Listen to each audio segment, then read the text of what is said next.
এবং দেশের মুখ উজ্জ্বল করো বিশ্বের দরবারে।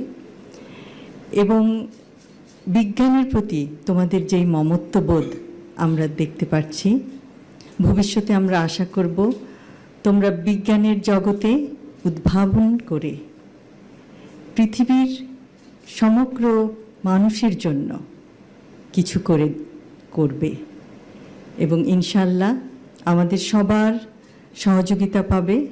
এবং যে কোনো সময় যে কোনো রকম তোমাদের প্রশ্ন থাকে যদি বিজ্ঞানের জগতে, তাহলে তোমরা তো জানো যে তোমাদের বিচারক মণ্ডলীরা সবসময় তোমাদেরকে অনুপ্রেরণা দিয়েছেন, তোমাদেরকে পথ দেখিয়েছেন কিভাবে তোমরা তোমাদের প্রজেক্টগুলিকে আরও সুন্দর করবে, আরও বিস্তারিতভাবে সবার কাছে তুলে ধরবে।